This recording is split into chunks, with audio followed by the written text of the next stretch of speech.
courtside of the virtual hardwood, it's the NLSC Podcast. This is episode number 458. I am Andrew in our forum, and Andrew NLSC on Twitter. I'm joined as always by my co-host Derek.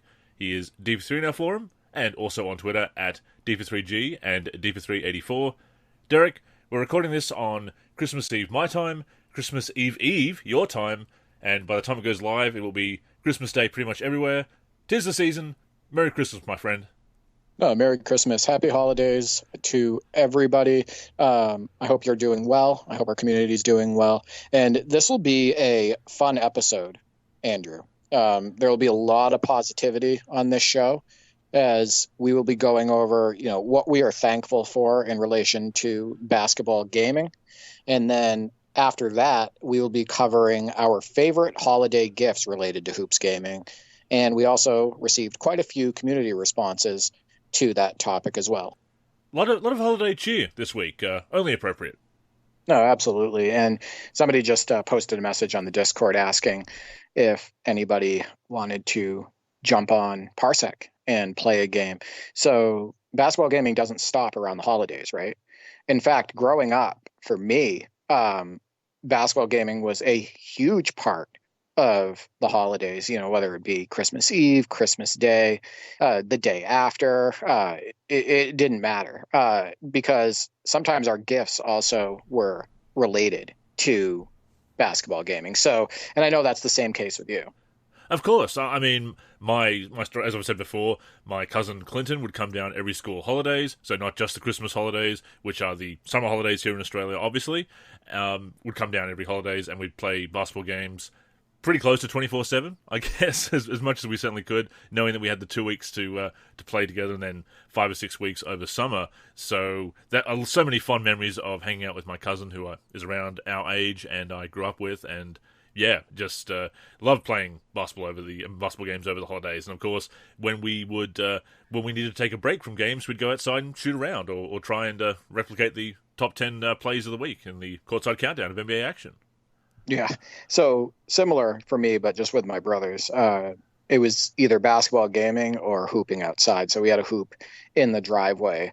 And even when it was snowing out, we would make sure to shovel out a spot on the court where we could stand so we could shoot and whatnot. And we have a lot of fond memories of playing outside, during all seasons, whether it be, winter, spring, summer, or fall. And like you stated, if you couldn't play outside, you were jumping on the virtual hardwood and playing virtual basketball. And when it wasn't that, we were watching NBA on NBC, or we would be watching the Celtics on, whether it be on Fox Sports Net or Sports Channel and whatnot. And we would watch basketball movies. So it was just basketball all the time. I remember how excited I used to get whenever White Men Can't Jump came on HBO or Showtime, because we had both.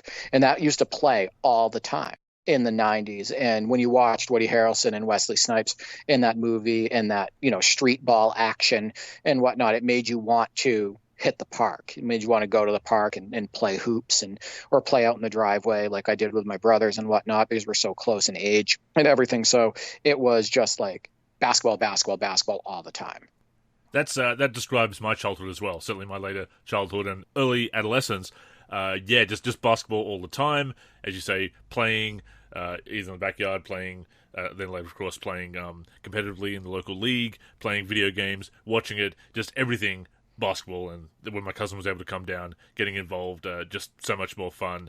Actually, I remember one holidays, Clint and I, we rented Blue Chips, the movie with Shaq, and and of course had to go out and try to replicate some of the highlights that he and Penny had in that movie on the in my backyard hoop. So yeah, just renting those films and Celtic Pride and all the classics, and just playing our favorite games of the time as well. And as we said before, it's funny, we've had a very similar experience growing up with basketball and basketball games, despite being on opposite sides of the world.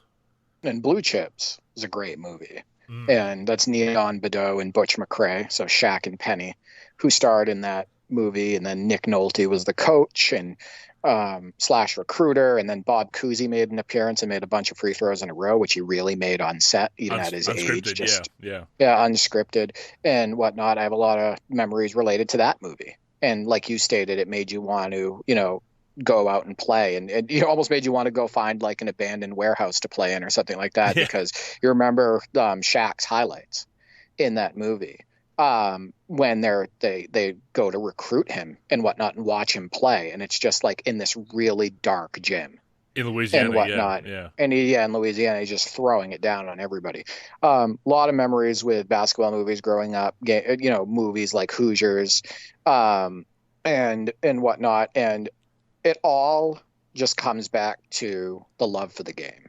And like you said, we share very similar experiences in relation to that. And as you'll hear on this show, and we're going over what we're thankful for in relation to basketball gaming and whatnot, basketball gaming just played a huge role in that love for basketball. Oh, for sure. I mean, before we get right into it, I'll throw out a general, what I'm thankful for is basketball gaming and modding in general, not just being a fun hobby, but also a creative outlet and a way to have a community and be a part of a community for these past over 20 years for me. So I'm very thankful for that. No, yeah. I mean, it's a good distraction, right? Sure. And it's also one that, like you stated, you can get creative with and have endless amount of laughs with your friends or brothers, or like you with your cousin and whatnot. So you can get the creative juices going. You can have a bunch of laughs. You can get super competitive, like Stildo in the community stated when he basically was playing the playoffs on a shootout game and punching his friend's arm and everything. But yeah, there's so much to love about what basketball gaming brings to the table as far as like an overall positive experience. And before I get that, I have a pretty big list of what I'm thankful for, just fair warning. But before I get to that, what I'm most thankful for are my two brothers, just in general, but obviously with basketball gaming, we've just had thousands upon thousands upon thousands of hours in our lives playing all different basketball games from all different companies, and it goes all the way back to Double Dribble, then going one-on-one on Jordan versus Bird, or doing the 3-point contest or dunk contest. It goes to Bulls versus Blazers, NBA Showdown, NCAA basketball, Dick Vitale's Awesome Baby College Basketball, NBA Live 96, NBA Live 98, NBA Live 2000, then a ton of time on Live 2003, 4, 5, 6, and then the 2Ks, when 2K7 is when we switched. All the time we spent on NBA 2K7, 8, 9, 10, 11, 12, 13, and then a ton of time on 14, 16, and 17. We have just spent so much time on those games and created so many memories and had so much fun. I'm very thankful for them and their love for basketball video games. And at the same time, their love for basketball in general, because that's what started it all, was that love for the game. And then I also want to thank the community. I'm very thankful for the community that we've, connected with on Parsec, the NLSC Discord, the NLSC forum, the people that continue to support the forum, support the podcast, support your articles, continue to create great mods and all of that stuff. We have a super talented community of modders, and they are absolutely awesome to connect with and play with as well. Oh, 100%. And to that point, I had my cousin growing up. A couple of my friends were kind of into basketball for a while there, but I was really like the basketball fan at school. So I didn't always have somebody to talk to about basketball apart from my cousin. So getting online and having the NLC community to talk hoops with, virtual or otherwise, has been so great over the past 20 plus years that I've been 21 years that I've been running the site, and over 21 years that I've been a part of the community, going back to my original site, the NBA Live domain. So getting on there, getting to talk to people on the other side of the world, like you, Derek, and making friends the world over, has just been so special. And that is what sport can do and what basketball can do, bring people together like that. It sounds corny and cliche, especially at this time of the year, but no, it really does bring people together, sport and basketball, and that love of the game, and to be able to share that love is very special, and something that sometimes with some of the arguments on social media and whatnot, and I know we're being positive this week, but it's very easy to lose sight of that as we argue our opinions sometimes. But it's important to realize, hey, we love an awesome sport here, and we should celebrate that. And you and I have been really close, I'd say, probably for the last 3 years, and we've been doing the show together for 3 years now, and operating the NLSC YouTube together and whatnot, and sharing each other's work on Twitter and sharing the community's work together, etc. Without basketball gaming, you and I may never have known each other. Yeah, that's right. Right. Yeah. So this friendship wouldn't have happened, and we wouldn't have had all of these positive experiences, with the community, and then, you and I connecting on Parsec and whatnot. Basketball gaming really can bring people together if you're exploring it through the right lens and with the right attitude and whatnot. And I am very thankful for the sport of basketball. And then, like I stated, for the video games that came because of it. Before we go on, a reminder that the NLSC podcast comes out every week on the NLSC, NBA-live.com, as well as our YouTube channel. We're also on Spotify, Apple Podcasts, and other podcast apps. If you're listening on any of those apps, we'd greatly appreciate a review. To keep up with the show and everything we're doing with basketball gaming in general, connect with us on social media. On Twitter and Facebook, we are the NLSC. We also have an Instagram, NLSC Basketball, and on YouTube, we're youtube.com/NBA Live Series Center. Once again, visit us at NBA-live.com, where in addition to the podcast, you'll also find all of our original content, as well as our forum and modding community.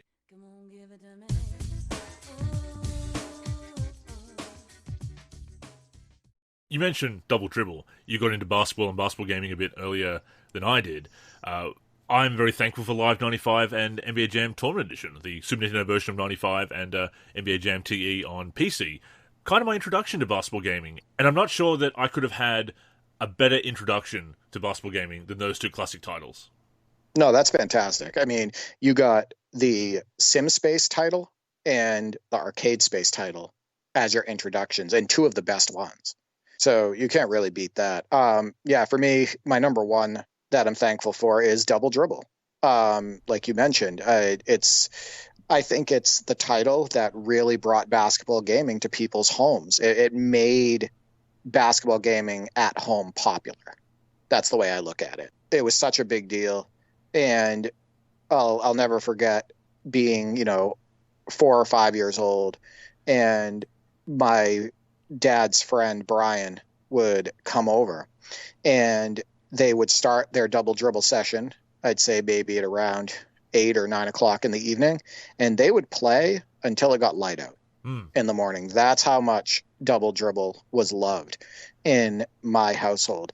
And I remember going to bed at night and waking up early the next morning, and they were still playing it with the sun up. And people have got to realize double dribble may be a simple game, overall. Like, it doesn't have like dribbling mechanics, and it doesn't have like a season mode or anything like that, but it was simple, fun basketball action. And it's something that my dad had always dreamed that he was going to be able to do, right, on the virtual hardwood, because he was such an NBA fan and he loved the Celtics. He never missed a Celtics game and whatnot. So I am really thankful for Double Dribble for really bringing basketball video games, making basketball video game popular in households around the world. So that's pretty awesome. Yeah, and as you say, it does look very simple, very primitive by today's standards, but the fun you could have, the head-to-head competition as well, playing with a friend, playing till early hours in the morning, you could absolutely do. We've connected on it a couple of times, and to that point, I'm thankful whenever I can make a dunk in Double Dribble. Yeah, I mean, I'll never forget that session I had with you, and I've never seen more missed dunks. And what's funny is you're using Chicago there, so you have the expectation Exactly. that you're using like Orlando Woolridge possibly and Michael Jordan. I know that every player is bald and looks the same in that game, but when you're using Chicago, you're thinking mid-'80s Jordan Woolridge, right? And definitely didn't pan out that way for you because you just kept missing dunks. Meanwhile, I was bombing threes from like 35 feet and knocking them down. You got one the of hot those spot. threes You ended found up the hot making spot the there, top. yeah. Yeah, ended up making the top 10. And this list, by the way, that I'm going over as far as what I'm thankful for, it's not covering everything because this show would go on for hours. Oh yeah, easily. But I'm touching some of the finer points because I'm not even going to really go into Jordan versus Bird, which was another one of my first, and really thankful for that title and what it brought to the table as far as something different from the 5-on-5 experience. And it was also used as motivation for a lot of titles that came after it, including games like NBA All-Star Challenge and whatnot, which I know is one of your favorites. Of course. Just kidding. Andrew is not a big fan of All-Star Challenge. I mean, I like having it in the collection. It's interesting to revisit. It's definitely not the best title that has come along on the virtual hardwood, but those early titles did pave the way. Oh, no, 100%. So I'll get into my next item that I'm thankful for, and then you can get into yours. Tecmo Super NBA Basketball. This one may be surprising to people, but it was the introduction to stat tracking during season mode and portraits for players. And if you think about it, how has that gone since Tecmo Super NBA Basketball? It's basically been a feature in every single basketball video game, at least any 5-on-5 game and whatnot. So, but for that to come out in the early 90s and to be able to, play through a season and it's tracking your points, rebounds, assists, etc. And, for you to go into the player profile and it's showing the players, a digitized portrait for the players and whatnot, it really brought like the card collecting experience to video games. Right? Oh, for sure. And we were so into collecting basketball cards. I'll never forget when my older brother traded a Sedale Threet card for I think it was like a rookie Shaq card to our neighbor. He did a trade with our neighbor because our neighbor didn't know much about basketball at all, so he was able to get away with it. So my brother ended up getting like a rookie Shaq, and the neighbor was stuck with Sedale Threet. That happened a lot back in the day of card collecting and trading at school, I remember. Basketball cards actually ended up getting banned at my primary school, which is our elementary school, because too many young kids were getting ripped off by older kids saying, oh, I'll trade you this for this, and ending up, like you say, getting these Shaq rookie cards or Michael Jordan cards for much lesser players, and it became a bit of an issue with parents in the school. I have a very, very fond memory of, you remember tray tables? We used to use tray tables to eat on and to do other stuff with. But I remember setting up a tray table outside with my card binder and a big stack of cards. And I remember just spending hours outside in the shade, like under a tree, like organizing my basketball cards. And I feel like I can feel that experience like right now, like remembering it. It's so like vivid for me, and it was just an awesome time. I loved collecting, and I loved organizing, and I loved, getting creative with that. But yeah, Tecmo Super NBA Basketball, bringing it back to basketball video games, it kind of brought the fun of card collecting to the virtual hardwood with those player menus and whatnot, and the stat tracking. And that was also back in those days, as you said, the obviously the details during gameplay on players was more primitive. At that time, they were starting to differentiate between players. You might have a bald player, you might have a player with a throw or a fade or whatever. So there would be some kind of differentiation on the player heads slightly. But when you went into the menus and you saw digitized portraits, that was the most accurate representation of the player in the game. Yeah, and like it really brought it to life, right? Which is what we wanted. We wanted the games to be brought more to life. So what's the next thing that you're thankful for? Well, I'm going to say NBA Live 96 PC, because that continued my love of basketball gaming. It was my first PC game that I owned. I was actually rented the Super Nintendo version of Live 95. That was, as I've said before, that was a thing back in the day, renting games, even if you may not have owned them until later, but I certainly rented it a bunch. NBA Live 96 PC is the first live game I bought with my money and on PC, and it also led to me discovering the NLSC back in the day, because I went on to Alta Vista, not Google, as I've said before, Alta Vista, and looking up NBA Live 96 content, and found the NLSC and found mods and everything, or patches as we used to call them back in the day. And of course that led to me taking over the site a few years after that, and which I've been running for 20 years and counting. So Live 96 really brought me to this community. And look at the NLSC now. it is still going strong all of these years later. You know, at 25 plus years later, and the NLSC is, and obviously you're the webmaster now and whatnot, but it is still going so strong, and there's still a big community that supports it, and mods through it and whatnot, and you must be proud of that. As far as NBA Live 96 goes, as you know, we had the Sega Genesis version in my house, and I didn't end up playing the PC version until many years later. My introduction to NBA Live on the PC was actually NBA Live 98, and it's also the first game that I modded, which we'll get into in a moment. The next thing that I'm thankful for is NCAA basketball for Super NES. You and I connected on what was it, Super Dunk Shot, the Japanese version, which yes. is yeah. the Japanese version, which is basically the exact same gameplay wise, but it has like Jordan and Bard and whatnot. It's a bootleg NBA game. Yeah, it's a bootleg NBA game.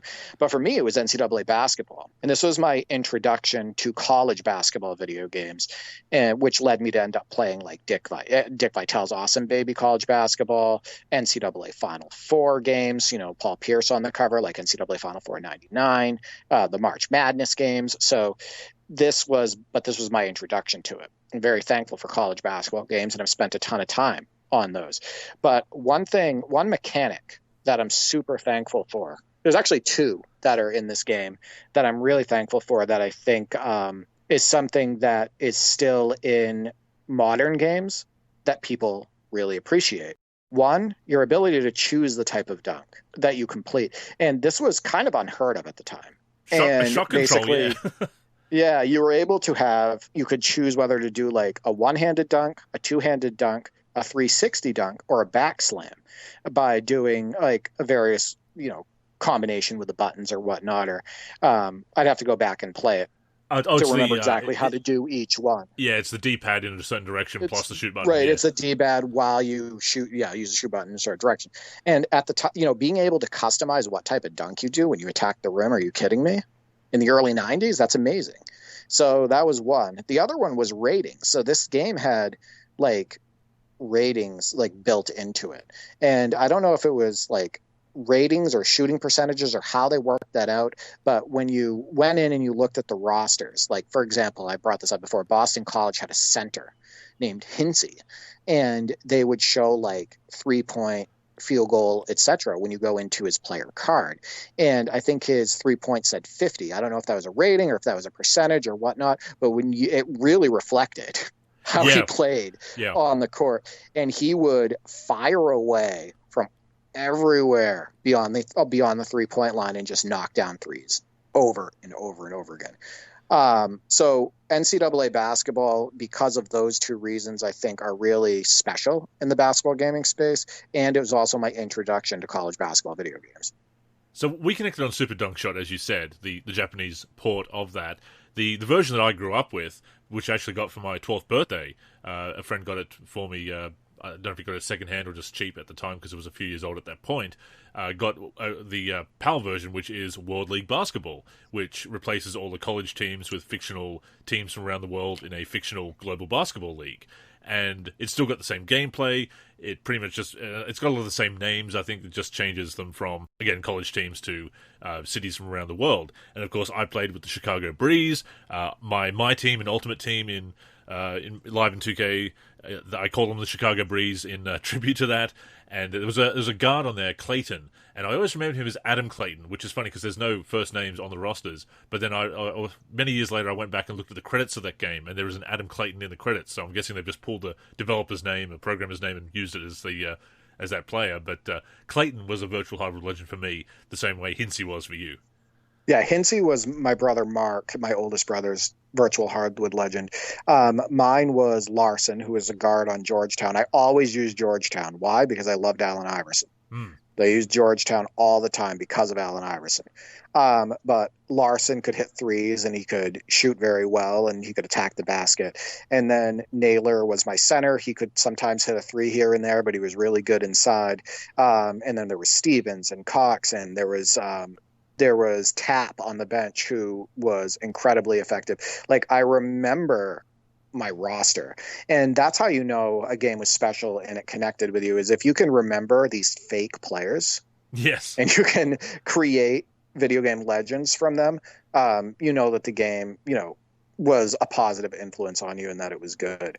The next thing I'm thankful for, and then I'll throw it back to you, is NBA Jam, actually. And the reason is because that was my true introduction to the, arcade basketball space. Because, Jordan versus Bird is not arcade. It was like a simulation dunk contest, 3-point contest, and one-on-one. Right. Back in the day, I never really played Arch Rivals. I ended up playing that later on. NBA Jam was my true introduction to arcade hoops, and it taught us to look at basketball video games in almost a fun, silly, way. And I think that was really healthy for us at the time, because we were trying to play sim with games like NBA Showdown or Bulls versus Blazers and Tecmo and Super NBA Basketball, and then you get out and you play NBA Jam and it's like anything goes, right? Definitely. And you can just try to win by as much as you possibly can. It still had stats at the end of the game, but it didn't track them throughout the season or anything like that, or throughout the challenges. But it was the game that taught us kind of like how to have loose, clean fun, still be competitive and whatnot, but it was really the introduction to that type of style of basketball gaming. And of course, from a pop culture standpoint, it really captured the essence of basketball and the excitement. I mean, Tim Kitzrow, obviously, the legendary Tim Kitzrow, and he's on fire, and Boom Shakalaka and everything. I mean, that was basketball culture in the 90s. Yeah, I mean, basketball in the 90s, just like, and I talked about what made NBA in the Zone so good, that series, like it's that in-your-face style, right? Basketball in the 90s was in your face. It was big dunks. It was high-flying action. It was bruising basketball. It was physical. So like when you have NBA Jam and you can push somebody down, that didn't seem too bad back then, right? Because basketball in real life, even at that point, the Heat, the Knicks, even the Pacers got physical back then and whatnot. There were so many teams in the 90s that just played a physical brand of basketball. So like 90s hoop was about in your face type action. And just kind of like, I talked about it before, WWF in the 90s, like wrestling in the 90s was that in your face style. And so was basketball, right? So was the NBA. Have you ever played NBA Jam, an actual arcade machine of NBA Jam? Because I must admit, I have not. I've only played home I have boards. not. Yeah. Nope, I never played the arcade version. Yeah, I never came across a machine in an arcade. Unfortunately, if I ever do, because there are some old machines still floating around in various pubs and retro bars and everything in Australia. Hopefully, I'll get a chance someday, and I'll definitely might see if I can get some footage at the same time. It'd be off my phone, but still might be fun to do. But speaking of Jam, I mean that as I said, that was my introduction to arcade basketball gaming as well, specifically Tournament Edition, which is why I tend to prefer the follow-up TE to the original. But I'm also thankful for NBA Hang Time, because that was Midway's continuation of the series after the Jam name went to Acclaim, of course. And Hang Time is kind of overlooked, I think. It's a very strong release. One of the best, one of the few Nintendo 64 games that holds up really, really well all these years later, actually. It introduced also something that Jam didn't have. There's two features that it introduced that I think are really strong. One, dribble moves. You were able to do dribble moves in that game, like a spin move. And two, alley-oops.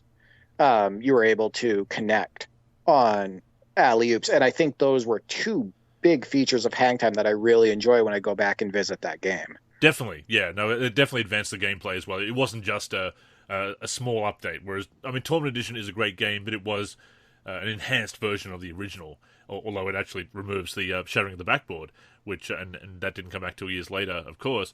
But Hang Time still holds up really well. Again, it's that game that I was playing in my teens and early high school, and a lot of my friends who weren't really into basketball still enjoyed playing Hang Time, and I think that's the strength of Jam all these years later and its various sequels, is that it appeals to more casual basketball fans and people who aren't really into basketball, but they just love that Jam style, and yet hardcore basketball fans can enjoy it as well. So that kind of crosses borders in that respect. And a reminder that NBA Hang Time's gameplay still holds up very well today, and I've connected with many people in the community, including you, on that game, and it's still just such a blast, just like NBA Jam on Fire Edition when you go back and play that. Very similar qualities in those two games as far as, gameplay goes. The next thing I'm really thankful for, and I know you are, and I know you already mentioned one of these titles, is, basically NBA Live 95. And we had it for Sega, but it's the game that picked up the pace, for sim basketball. It was no longer the slog of Bulls versus Blazers, right? That's right. Or Yeah. NBA Showdown. Not that those games were bad, not that I didn't enjoy them because I spent tons of time on them, but they were a lot of times very slow. But NBA Live 95 and NBA Live 96 and whatnot, it picked up the pace of sim basketball, made you feel more like you were playing real NBA action at a real NBA pace. And it introduced, you were throwing lobs, the really fast paced, fun game. So it also introduced the isometric camera view and whatnot, which was also in, I just want to make a point, that it was also in NBA Action 94. But again, NBA Live was the most popular basketball video game, NBA Live 95 and NBA Live 96 at the time. And you're right, Live 95 holds up so much better. Not to dump on those older games, but if you are getting into retro gaming, Live 95 onwards is a bit easier to get into because, as you say, that pace was a game changer because it did replicate the up and down style of the NBA and basketball in general. Whereas those older games, if they were a bit slower paced, you got stuck to each other a little bit too easy. There were too many offensive fouls just by brushing into a defender and things like that. The pace, the player interactions, that was such a huge jump in the space of 1 year. Oh my God, yeah, and it's really the thing that changed the landscape of basketball video games in general, because instead of NBA Showdown 95, right, with that side view and whatnot, they changed the name and it made it NBA Live 95, changed the gameplay entirely, and really, changed basketball video gaming forever. So absolutely. The other thing I'm thankful for is NBA Live 98.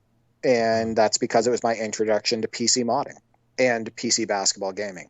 And I remember making portraits. I believe I made a court at one point for that game. And that's also when I discovered the NLSC back in the day and whatnot. And I used DB Commander and all of that stuff.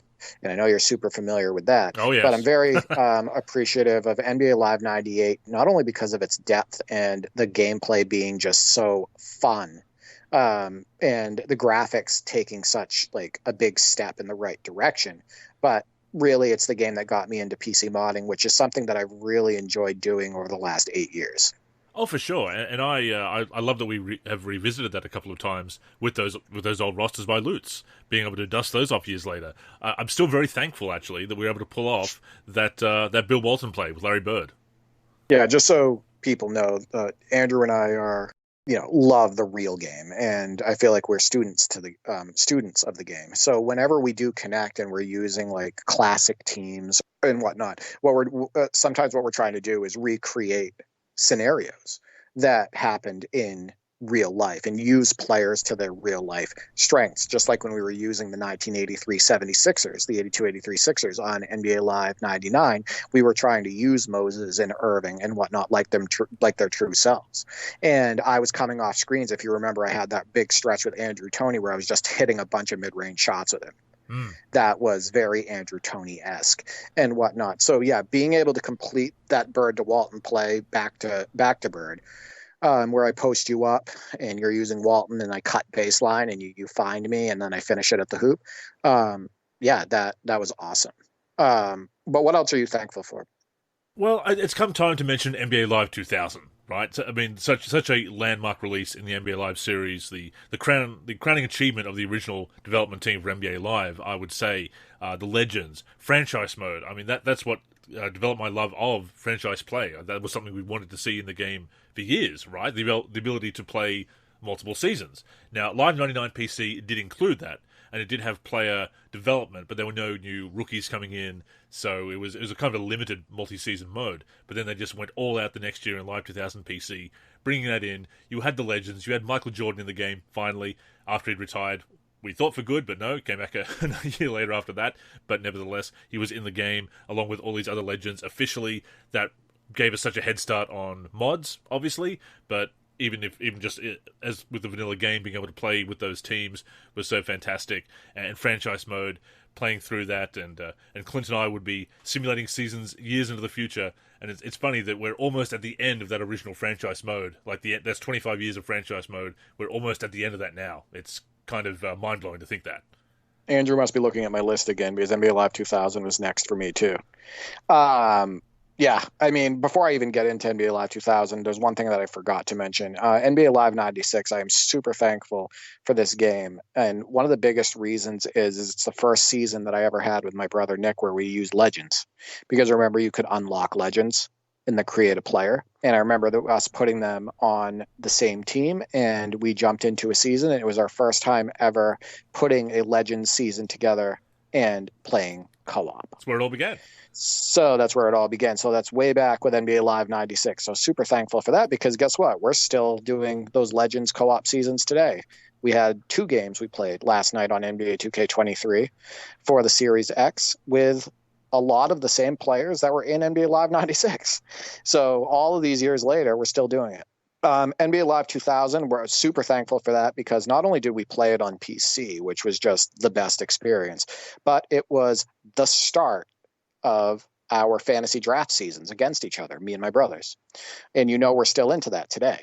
We still are doing that multiple times per week. It's funny how long these habits last, right? These habits and hobbies.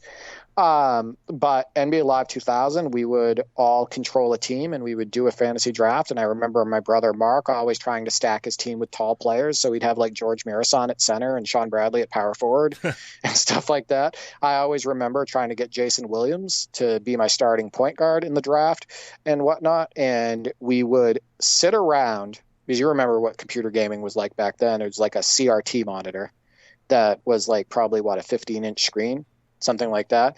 And we would all have stools and we would sit in front of this computer hunched around, right, with our game pads. And we would do a draft and then we would play against each other and whatnot. And those are some really fond memories. And like I said, fantasy drafts are still going on in my house today. I've never been big into the fantasy drafts, but I love that it's in the game. That's because I can see how much fun you've had with it over the years. And I've always preferred to start with the real rosters and then let them evolve into something crazy. But no, it's I love hearing about what you do with the Legends and the fantasy drafts and everything, because it just shows you how many different ways there are to play basketball video games, and none of them are wrong. Yeah, that's the thing. Is all that matters is that you're having fun and that the people you're playing with, if you are playing with anybody, that they're having fun as well. Exactly. And so many positive memories can be created, which brings me to the next couple games. And this is a different type of way of playing because I didn't play NBA Street Volume 2 or NBA Ballers with my brothers, really. That was mostly me versus the computer. And that was NBA Street Volume 2 and NBA Ballers were my introduction to street style games. So street ball and whatnot. And, back in the day, how big was And One at the time? I was huge for a while. Huge. Yeah. And One was just everything. It was just always on TV. And it was the Professor and Spida and Escalade and all of these guys. And you wanted to be like these guys, right? And when you went to the park, you tried to dribble like these guys and play like them. Well, NBA Ballers and NBA Street and NBA Street Volume 2, brought that to the virtual hardwood, that gameplay style. And I'm really thankful for that because I think street games are incredibly fun. And One Basketball, that game was incredibly fun for PlayStation 2. The other streets were fantastic. And then NBA Playgrounds, a street style NBA game and whatnot. My brother and I beat both NBA Playgrounds and NBA Playgrounds 2. My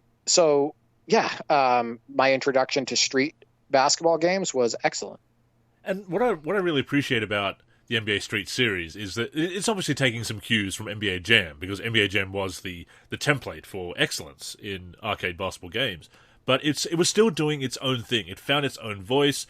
It was true to that street spirit. It had its own power-up with a game breaker that worked, just like On Fire worked in NBA Jam. So it found its own voice, but it still followed some of those rules that made Jam such a great arcade game, that you could play defense as effectively as scoring, that it was balanced, that it was fun above all. It was so balanced. NBA Street Volume 2 is so balanced. I love that you actually brought that up. It's because you can swat shots off the glass, right? You can catch shots in the air and whatnot. The stealing mechanics are fun. Like the two-way play of NBA Street Volume 2 is almost unmatched in the arcade / street basketball space. It is so fun to play defense. They got so much right across the board. They took a template that worked, but then put their own spin on it and added some new things that Jam wasn't doing. And at the time, of course, Jam had fallen by the wayside under Acclaim's banner. So Street was definitely the top arcade game at that time in the early 2000s. To that point where I see some people who are younger than us say, "What's so special about Jam? It's all about Street." Because when they were growing up with basketball gaming and the age we were when we were getting into Jam back in the day, they were getting into Street instead, and Jam was kind of this game that was not at its peak anymore. Yeah, and I think that the mindset going into playing games like that is similar, though, right? Like when you play the original NBA Jam and then you go into NBA Street, because you're not expecting realism in each game. Yeah, or each, like basically what you're going into is loose, clean, fun, and then sometimes it can be super competitive as well, but you're not expecting realism. So I think it's a very similar mindset, though, going into both of those games. But what else are you thankful for? Well, I am going to briefly look at your exam paper again and mention Live 2003 with its right stick revolution, obviously, and I know you're very thankful for that as well, and you'll be getting to that shortly, I'm sure. But really just to put a cap on that era of basketball gaming for me, the golden age of NBA Live in general, just, again, so many great memories with my cousin Clinton, more so the early titles. By the early to mid-2000s, we were both out of school. He was doing his chef's apprenticeship, so that's long hours in hospitality, so it was harder for us to get together and make time to visit each other to play as young adults and then into our 20s and older. But so many great memories from the earlier days of the golden age of Live, getting into the later stages, playing Dynasty in 2004 through 06. Very thankful for that. So that golden age of NBA Live, I think, just delivered so many great memories from playing with my cousin, playing solo in Dynasty, and just rebuilding the Bulls into championship contenders once again.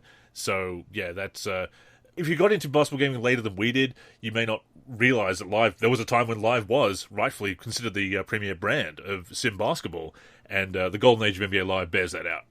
Just a reminder that in the late 90s and early mid 2000s, it was NBA Live that was in everybody's living rooms. Yeah. As far as like commercials and whatnot and advertisements in general. And the conversation was normally around NBA Live. Well, you remember remember the Adam Morrison commercials for Live 07? He's talking about growing up playing NBA Live and being excited to be a face of NBA Live. Whereas these days it would be younger players would be talking about being the face of 2K. Right, because nobody's talking about NBA Live 14. Like, these players aren't being like, yeah, I grew up with NBA Live 14 and it was amazing. Right. Yeah. Because it really wasn't. No. But I did share my paper with Andrew, so he did bring up NBA Live 2003 right stick dribbling. I'm very thankful for that mechanic. And it's not just the dribbling, as you know. You know, people like to say right stick dribbling, but it's right stick triple threat. Right. It's the ability to do jab steps with the right stick. It's the ability to do hold your body away from the defender and then spin. That's a good point. Yeah. Whichever way you please. It's being able to do everything else with the right stick outside of dribbling and whatnot. And I think that it changed the game. I think it changed the face of basketball gaming. And obviously NBA 2K caught on to that. Only took them 10 years with their first implementation of it with NBA 2K13, which is a fantastic title and still holds up so well today, which we recently talked about and recently revisited and whatnot. But yeah, it's the right stick dribbling, right stick triple threat that I'm super thankful for that NBA Live 2003 brought to the forefront. And you are right. I often say it myself. I talk about right stick dribbling, but it is the whole right stick control. And of course, 2K had the right stick shooting as well for years. And when they combined that as the pro stick, and it's called the pro stick these days, that they really landed on the right way, I think, to have deep controls in a sim basketball game. And it speaks volumes that Live, that pioneered that right stick dribbling and right stick control with Live 2003 and introduced it into the mainstream, that it's that years later for Live 18 and 19, they were taking their control cues from 2K and trying to be a bit more like 2K's combined dribbling and shot right, exactly, because NBA Live changed their alley-oop mechanics to double tapping Y, just like NBA 2K. Yep. Right, and then they changed their fancy pass to double tapping circle, or depending on which controller you're using, in order to do like a fancy pass. And then they adopted posting up with the bumper, right, the trigger, and all of that stuff. Like the NBA Live absolutely started copying some of the stuff that NBA 2K was doing, and rightfully so, because the controller mapping on NBA 2K, and the controller mapping on NBA 2K is excellent. It's very familiar and whatnot. So that was a smart move. And people say, they're stealing ideas, but these are good ideas that a sim game should have. They should absolutely borrow from each other. I mean, if Live comes back, as we said before, we hope it does, I would definitely like it to borrow some of the best ideas from 2K. Put its own spin on them. The point is, make a great game. Yeah. And make a great game. That's 2K's done some things that make it a great game. Take some notes from that. Absolutely. It's stealing. Right, exactly. Yeah, borrow, I say borrow. Including things like what they're doing with like My NBA and like the customization. Absolutely. And all of that stuff, and the player DNA and all of that. Yeah, like steal that stuff. Absolutely. Yeah. Next thing I'm super thankful for is the NBA Lives from NBA Live 2003 to Live 2006, and NBA 2Ks from NBA 2K11 to NBA 2K14. Why specifically those years? Well, those are the years where the most video game legends were created with my brothers and I. You go back to the early 2000s Lives, and it was, Keith Van Horn and Walter McCarty and whatnot, and Pat Garrity and those guys. And then, you get to NBA 2K11 to 2K14, and the video game legends ended up being like Alonzo G and Kirk Heinrich and whatnot. And there were so many, and Hashim Thabit, and there's Greg Monroe, Larry Sanders, like Ray Allen. Like there are so many video game legends and so many memories from the games that I just mentioned. We still talk about them all the time. We text pictures of those players to each other to remind each other of things that happened. It's still just those titles were such a big thing in my house. And around about that time, I was also getting into the 2K series. I mean, 2K11 for me really piqued my interest because of MJ on the cover, obviously. And although it was a bit of a false start, it was another landmark release, obviously, for basketball gaming in general, and I've come to appreciate it much more over the years after I've been able to really get into that 2K style and break some habits that I had with NBA Live and realize, if you can change these control settings, it's more like what I'm used to and everything, and really just giving it a proper chance. But to that point, 2K13 is the game that added right stick dribbling and further right stick controls, as you said. I think that was, as we said in the other week's show, that final barrier coming down as far as if you're a long-time NBA Live gamer to get into 2K, that was the last wall came down. And of course, it added rebranded My Player into My Career that year. That's the mode I got into. A lot of great memories with 2K13, and I remember it as that game the first 2K game that I really enjoyed at launch, because it just spoke to me and was accessible to me with the right stick dribbling, and My Career was such a new experience for me. And that's a game I'm very thankful for, because that is the game that truly, at long last, after a couple of false starts, got me into the 2K series. Right, and you're on season 5 of your NBA 2K14 PS4 My Career, and what does that have? Right stick dribbling. Oh, yeah. And it executes it so well. And so many of your highlights that you've submitted to the top 10 or just shared with me is you pulling off just awesome dribbling moves, either a crossover or behind the back, or using it for triple threat and whatnot. And it works so well in NBA 2K13 and 2K14, which is super surprising because they had just implemented it. But they did such a good job from the start. The next thing that I'm super thankful for, and then I can throw it back to you, is NBA 2K14 PC, because it's really what got me into loving modding.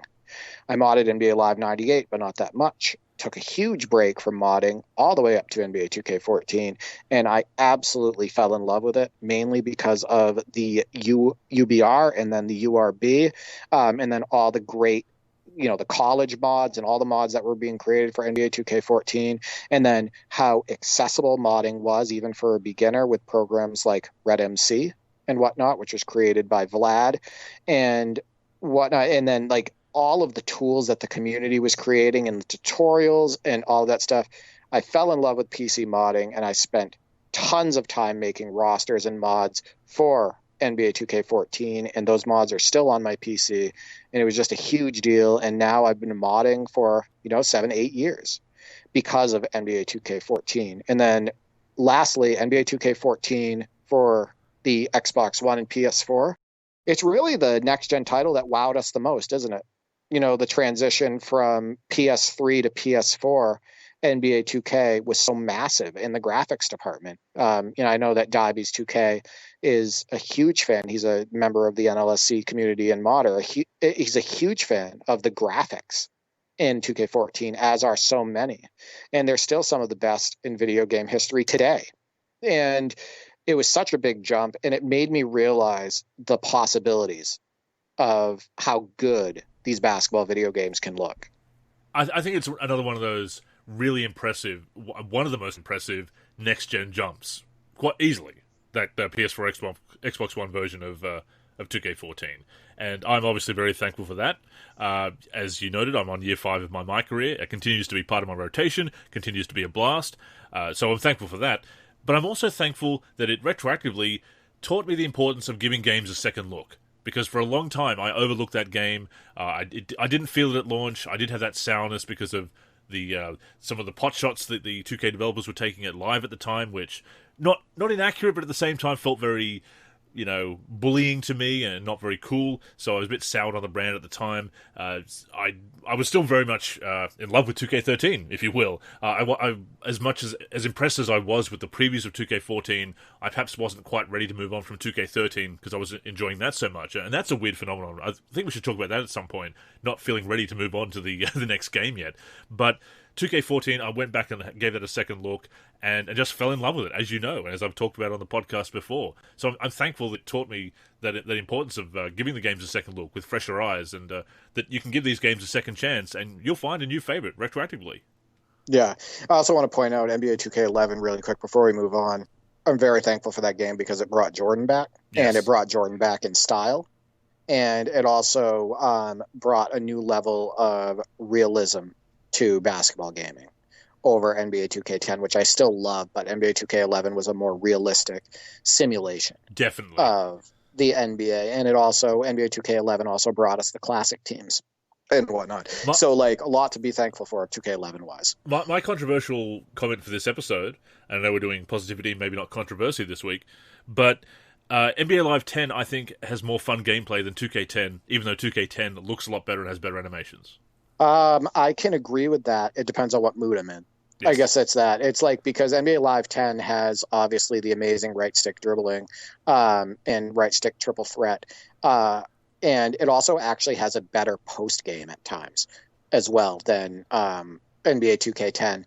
I think that NBA 2K10 probably looks better and more sim. Agreed. At times, but when you actually go by like the on-court feel, I can see why NBA Live 10 would, I would have more fun with it. Alley-oops aside. Times alley-oops aside. Other than alley-oops, because the alley-oops are better in NBA 2K10. Yes. But, yeah, but alley-oops are better in most games than NBA Live 10. But, so the next thing that I'm super thankful for is NBA 2K16 and NBA 2K17. I've poured endless hours into both. We are still playing NBA 2K17 multiple times per week, me and my brothers and whatnot. And there's still regular highlights in the top 10 plays of the week from both 2K16 and 2K17. But I'm really thankful for that old motion system. Very thankful for the fun that those two games bring and the level of realism both of those games bring. The great shooting mechanics, the super tight, fun right stick dribbling, the amazing post game, the awesome shot blocking mechanics, the rebounding mechanics, just the on-court action is awesome. They've given us endless fun. And the fact that in NBA 2K16, they added a bunch of classic teams. They expanded on My League, and they gave you the ability to create custom courts custom jerseys, customize the sound effects, customize the Dornas, all of that stuff, and, relocate teams and all of that. I am very thankful for the customization that was added starting in NBA 2K16 moving forward. Super thankful for the depth of my league and my NBA. And we're still enjoying those features today. Two fantastic releases that hold up so well. And people, as we said before, say, oh, it's just nostalgia. No, go back and play those games, and you'll see why we still sing their praises, because they are such strong releases. And no, they're definitely fun to this day. 2K17 is a special release for me, playing that over a full career on 12-minute quarters, a full season in my career, I should say, on 12-minute quarters, and just having a blast with the... Some people don't like the orange juice story. I thought it was a very interesting spin on having those dual-play mechanics and having that becoming that next duo, and it was actually a pretty well-written and acted story compared to other stories that they've had in my career. That's actually one of the best. Michael B. Jordan did a great job as Justice Young, well written, as I said, but most of all, the on-court mechanics were a lot of fun. But of course, a lot of the fun I had that year was with NLSC Thrill-Ho in 2K Pro-Am. And I haven't really talked about this publicly, and I won't go into the details, but I was having kind of a rough time around about 2016, 2017, personally, and being able to get on there every week with the guys and form even better friendships with them and have some fun and forget those rough times with some great times in the virtual hardwood is very special. So, shout out to Ben, to Kenny, to Leo, to Andrew the X, and ZZ Cool J for joining me on those sessions, and I really do appreciate that. So in other words, basketball video games didn't depress you, and you weren't depressed because of them. They actually helped your They mood. lifted my spirits, yes, getting on there and... They lifted your spirits. And, having fun and chatting with the guys, yeah, absolutely, yeah. How about that? Who'd have thought? Same with me. Who'd have thought having fun? Through tough times, yeah. Right, exactly. Through tough times and everything, basketball gaming has definitely been a great outlet for me. So before I put a bow on this, do you like that, Andrew? Before I put a bow on this topic. Very nice. Very festive of me. Absolutely. What else are you thankful for? As I said, just basketball gaming and modding in general, and the community that it's introduced me to, and the fun it's had. Going back to their 2K17, lifting my spirits when I needed, to forget my troubles for a while, and again, being a creative outlet for so many years. Look, I would not still be running the NLSC and doing this podcast with you and getting into more YouTube content and writing the articles and looking at exploring what I can do with mods, and love to do some more of that in 2023 and have some ideas lined up and everything. I wouldn't be still thinking about doing that 21 years later in my 30s if it wasn't such a great and satisfying creative outlet. And also just very fun to do. And we're having so much fun today with it, aren't we? Absolutely. I mean, we've so much YouTube content is going up. We have a lot of great interactions on Twitter and on YouTube itself. And, we get to do this podcast, and I hope people really enjoyed the Christmas Top 10.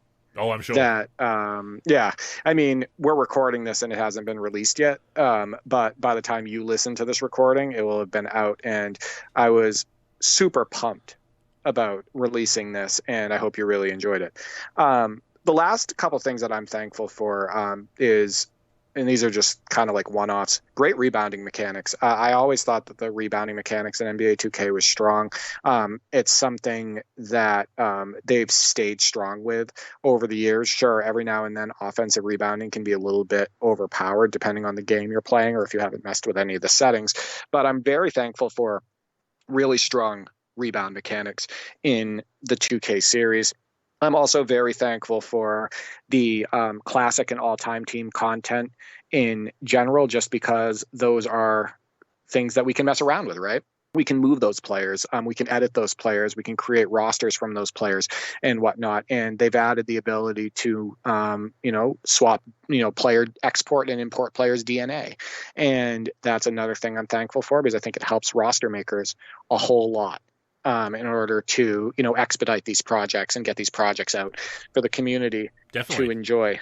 But yeah, I think those are pretty long lists from both of us. But as I stated before this segment, I am super thankful for the community. I'm thankful for you. and our friendship and whatnot. And then also my, being able to game with my two brothers, and hopefully everybody stays happy and healthy. No, absolutely. I'm grateful that you and thankful that you joined the NLSC team and join me every week as my co-host on the show, and that we have been able to form this friendship, as we've said before, spanning the globe and connecting on these games and sharing that love of basketball and basketball gaming has been fantastic. I'm thankful for basketball. I'm thankful for basketball gaming and your friendship and the community and the support of that and support of the community of all of our content. And you know what? Since it was the 131st birthday of basketball the other day, I'm thankful that Dr. James Naismith gave us this beautiful sport. Oh my God, what would I have done without basketball all my life? I've been obsessed with it since I was like 4 or 5 years old, right? I wonder what my outlet would have been, because my whole life it's been basketball. Football? One of the various forms of football? Probably not. I don't know. I don't know what I would have been into, but I just know that I love the game. But Andrew, do you know if you're getting anything for Christmas related to basketball video games yet? Not this year, no. I got that for my birthday. Oh, yeah. Oh, you also got some money, too, which you've been using to buy basketball video games. This is true, and whatnot, yes. and upgrade your recording setup with Elgato and whatnot. So, yeah, you've done well this year. Well, hey, since you broached the topic of basketball games and basketball gaming for Christmas, Derek, how about we open up the mailbag? To the mailman. Slamming it down on a nasty dunk. So I asked our community what their favorite holiday gift was related to basketball video gaming. So we did receive 3 responses on Discord, and I believe 3 on Twitter as well. So the community was engaged, and they gave us some answers. And of course, you threw out NBA Fast Break 98 as a Christmas memory of yours. That's number 1 for me.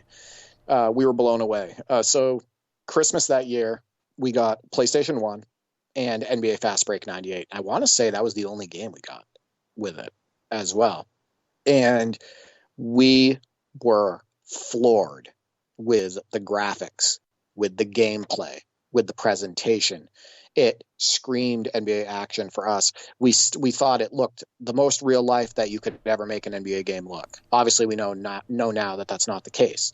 But back then, when the players were running out of the tunnel onto the floor, which was a cool feature that NBA Fast Break 98 had when they were introducing the starting lineups, when like Ron Mercer ran out there, you're like, damn, that looks just like Ron Mercer. Yeah. I want to use Ron Mercer now.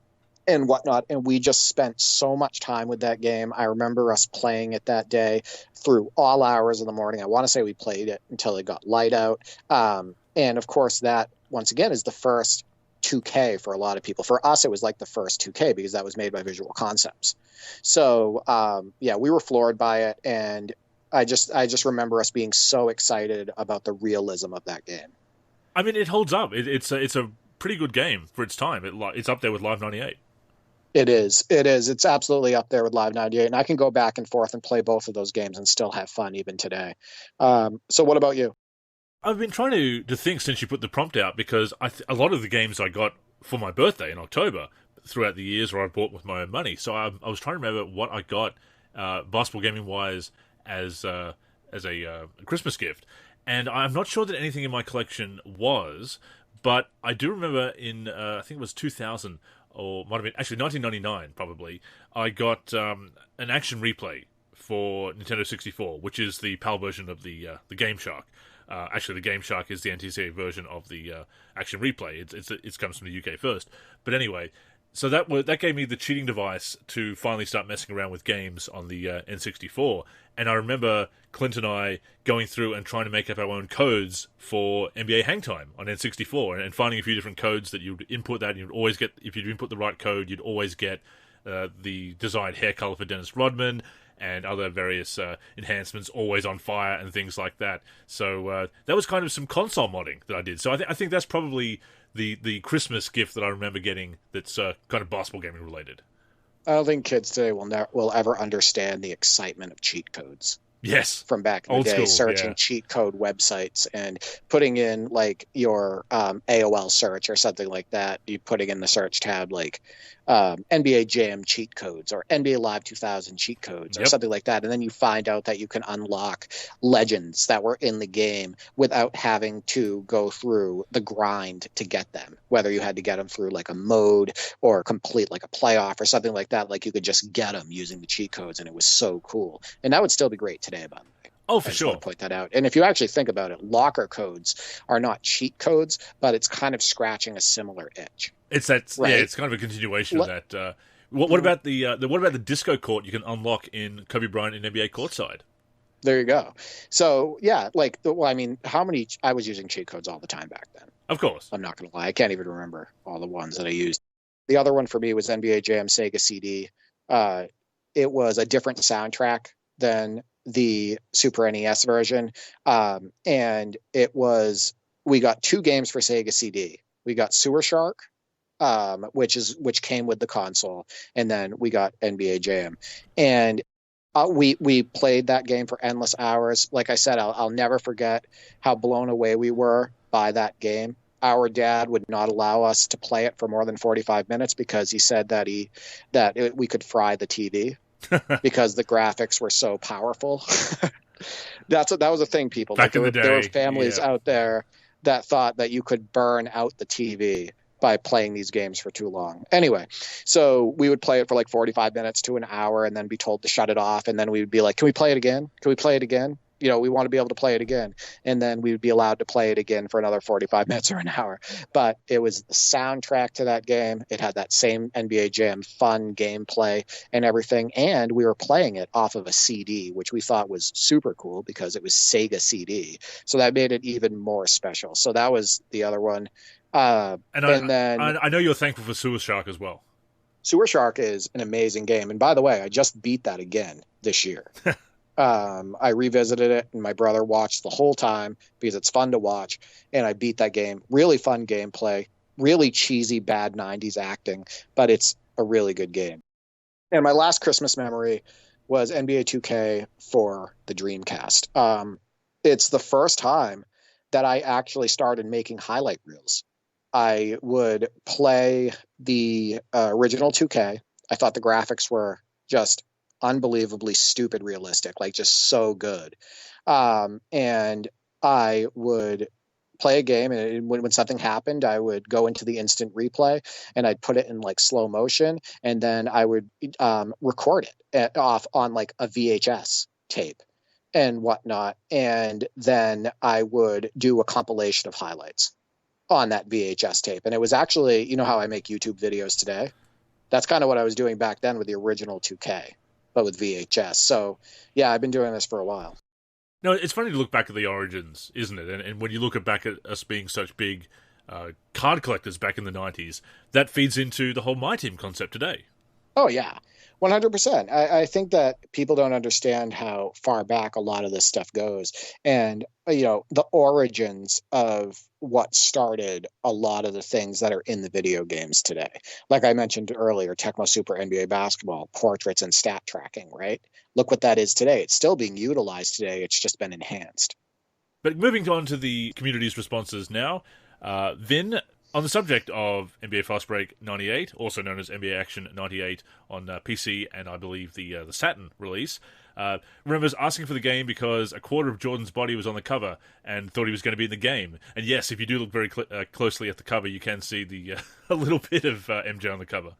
Yeah, we talked about this on a couple episodes of the NLSC podcast where he's hidden behind Adam Keefe. But you can tell it's Jordan because you can see a little bit of his head and his arm and whatnot. Very creative shot to use for the cover, right? Very creative photograph because it's a great action shot and it's a rare one where Jordan isn't actually shown. Like you can't see his face because he was playing a lot of minutes at that time. It must have been a pain to try to find a good action shot without MJ. Of the 97 finals where he's playing like 41 minutes a game. Exactly. I think it's a great cover. Thanks to Adam Keefe for the assist on that one to Visual Concepts. T. Johnson says NBA Jam Tournament Edition for PlayStation 1 on for Christmas 1995, and I certainly love that game. I've recently picked up the PS1 version, and it is interesting to play those different versions of the game, Derek, because I did grow up with the PC version, later got the Super Nintendo version as well, and again recently picked up the PS1 version, and they've all got something a little bit different to them, and they're all fun in their own way. They're the great three great versions of the same game, but there's some interesting differences that we'll have to talk about it sometime. Right, I grew up with the Super Nintendo / Sega Genesis version, and then also like the Sega CD version. So NBA Jam was a big thing in our house. The biggest weakness of the PlayStation 1 version, while it did get an update in graphics and it looks excellent, even today, I think that game looks absolutely great, like the faces and all of that stuff and just the overall atmosphere. However, the computer is terrible, I feel like, in the PlayStation 1 version of NBA Jam. And I think it took a step back as far as like being competitive from those other versions I mentioned. And because I love my little trivia, Derek, the fact that on the PS1 version, the top ratings are in red, whereas on the PC version, the top ratings are in green and the lower ratings of 0 and 1 and 2 are in red. So little things like that, you know, I hope other people find them as interesting as I do, because those quirky little things really appeal to me. Yeah, I love little stuff like that. I mean, I even love like the little things with the NBA Live 97 menu art. Because it's so like 90s and whatnot, like the way they capitalize certain letters. yeah. The way they like capitalize like letters that shouldn't be capitalized and whatnot, or they'll make like a full like team name or something lowercase when it shouldn't be. No capitals like things whatsoever. Like that. Like it's the little things. Very much of the decade for sure. I love it for that reason. Next up, we have One Kidney Kenny, Still 33, of course. Says Arch Rivals and Tecmo NBA Basketball. Recently played Arch Rivals and can't believe how slow the game felt. Cutscenes after baskets. Part of the reason he loves the 92 season mods, which he's done a fantastic job of course, is thanks to Tecmo. So I know you can definitely relate to that. And Arch Rivals, it's a fun game. It obviously paved the way for NBA Jam, as is well documented. But yeah, that is quite a slow game.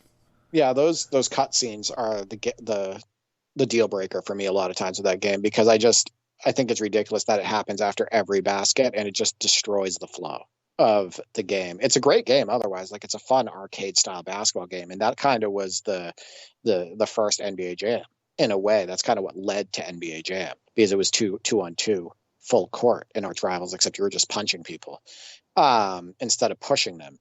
But yeah, you know, he mentions Tecmo NBA Basketball. I think he's talking about the NES version. I played growing up, it was the Super NES version, Tecmo Super NBA Basketball. But the gameplay between those two games is basically identical. You go back and play the NES version, and it feels just like the Super NES version. So I have a lot of the same positive feelings about the Tecmo NBA Basketball scene as he does. And moving over to the Discord now, the NLC Discord, Juicy Shackmeat, shout out to you, NBA 2K11 modder, of course. This was kind of stretching it, but around the holiday season of 2006, I just downloaded and installed the 0607 roster mod for Live 2004. Even with a low-specs PC, I was able to play on the virtual hardwood without feeling left out. And yeah, that's a big reason why people still continue to update those older games for at least a couple of years afterwards. There's always an audience for it, because some people don't have the interest in getting the new game, or they just either because they can't run it, or because they just love a specific release so much. But yeah, it's great that we've been able to continue to keep some of these older games updated for years later. And that's a nice holiday memory too.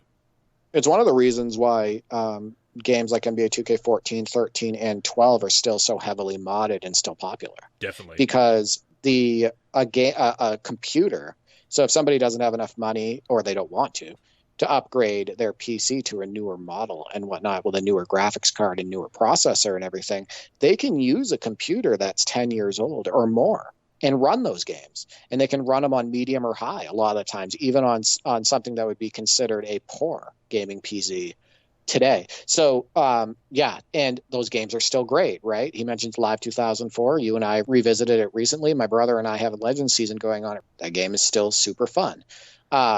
2K12, 2K13, 2K14, gameplay-wise and graphics-wise, are excellent.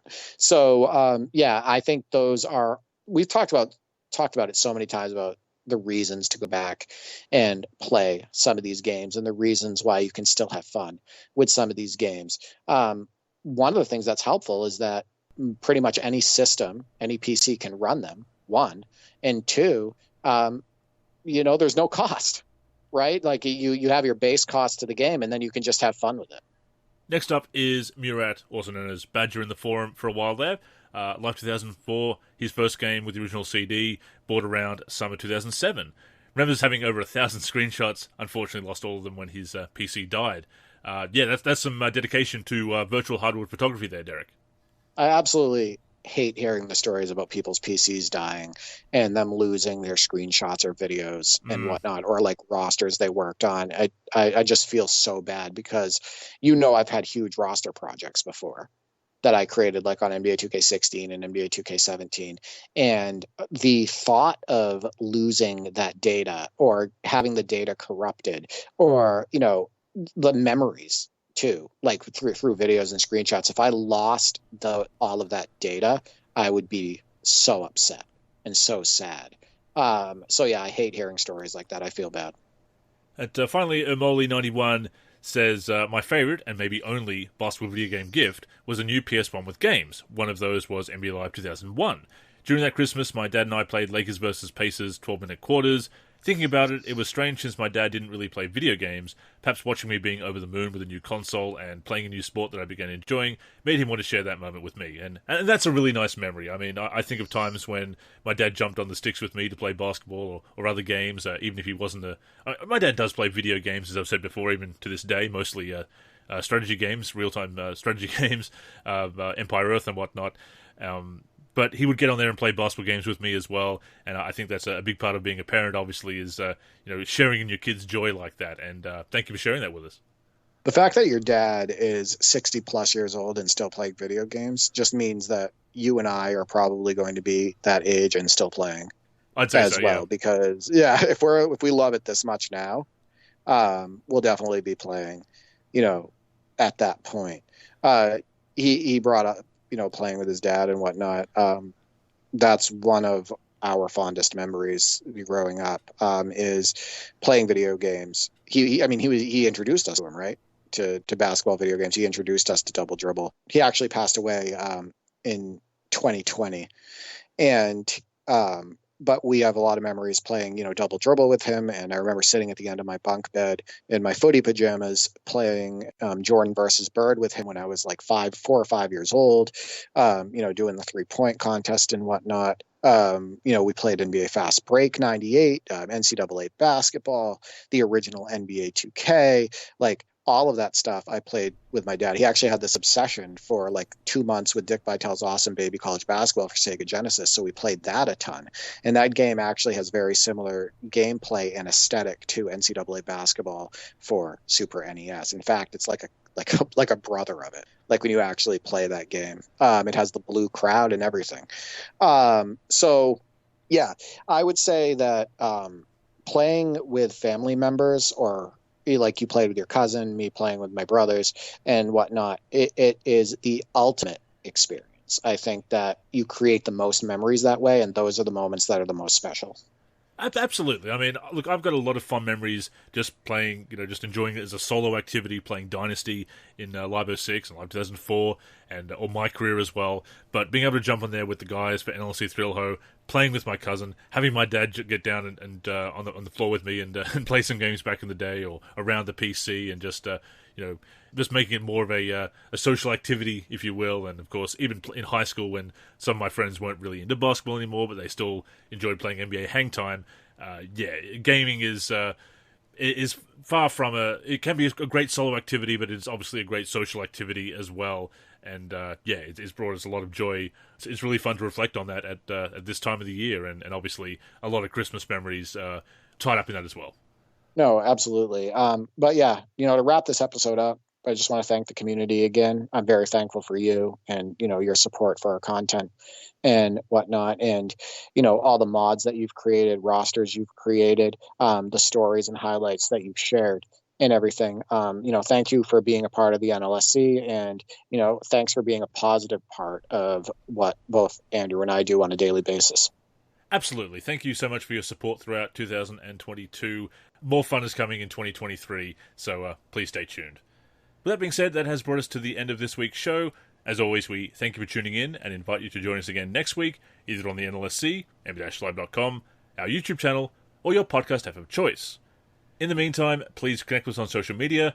That's where you can get in touch with us and, of course, stay up to date with all of our content. So, Derek, go ahead and plug the handles. Yeah, you can reach me on Twitter at D43G and at D4384. I am on YouTube, D43, and also on the NLSC, D43. I am Andrew in the forum and Andrew NLSC on Twitter. The NLSC is on Twitter and Facebook at the NLSC. Our Instagram is NLSC Basketball. We're on YouTube at youtube.com/NBA Live Series Center. And of course, keep it locked to the NLSC itself, NBA-Live.com, for everything we do for basketball video games. So, thank you once again for tuning in. Merry Christmas, Happy Holidays, and until next time, I'm Andrew. And I'm Derek. Go get buckets, everyone.